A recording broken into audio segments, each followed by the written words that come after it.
ప్రతి ఒక్కరూ జ్ఞానం సంపాదించుకునే ప్రయత్నం చేయండి.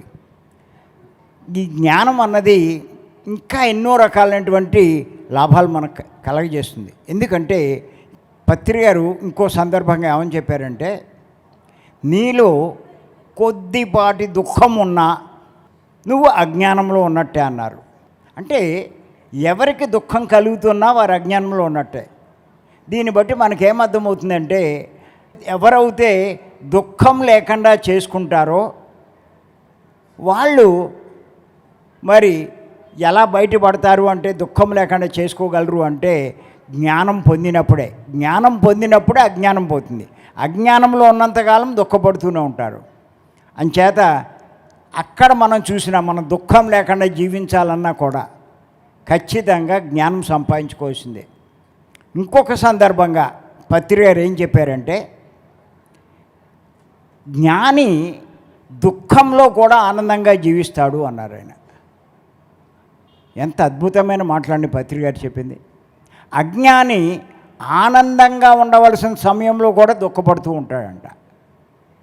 మరి ఇటువంటి మాటలన్నీ చెప్పి మరి నిజంగా జ్ఞానం సంపాదించుకోమని జ్ఞానానికి టాప్ ప్రయారిటీ ఇచ్చారండి పత్రి గారు.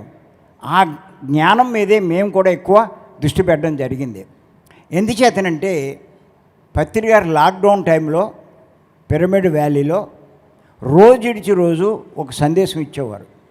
ఉదయం 10 గంటల నుంచి 11 గంటల దాకా 100 ఎపిసోడ్లు చెప్పారు ఆయన.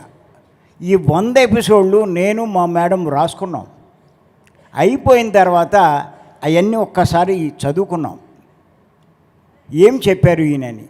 మేము గమనిస్తే అందులో 80 ఎపిసోడ్లు ఆత్మజ్ఞానం యొక్క ప్రవర్తన ఎలా ఉంటుంది అన్న విషయాలే ఒక్కొక్క రోజు ఒక్కో కోణంలో వివరించడం జరిగింది. అది అవన్నీ మేము రాసుకున్నాం. అవన్నీ చేసుకున్నాక నాకు అర్థమైంది ఏంటంటే, ఇంకా మిగతా వాటికి పెద్ద ఏమీ ప్రిఫరెన్స్ ఏమి ఇవ్వలేదు. ఈ శాకాహారం అని ఇవన్నీ ఏమైనా ఎక్కువ ఏమైనా చెప్తున్నారేమో రోగాల గురించి అని చూస్తే ఆ 100 ఎపిసోడ్లు వాటి మీద పెద్ద ప్రస్తావన ఏమీ కనిపించలేదు. కానీ జ్ఞానం మీద మటుకు 80 ఎపిసోడ్లు ఆయన వివరించారు, అనేక రకాలుగా అనేక కోణాలుగా. అప్పుడు నాకు అర్థమైంది పత్రి గారు జ్ఞానానికి హయ్యెస్ట్ ప్రిఫరెన్స్ ఇచ్చారని. మరి అయినా బ్రహ్మజ్ఞాని అంటే ఆయన దగ్గర ఎంత జ్ఞానం ఉందో ఒక్కసారి మనం అర్థం చేసుకోవచ్చు. ఆ స్థాయిలో జ్ఞానం సంపాదించుకున్న వాళ్ళకే ఆ రకమైనటువంటిది.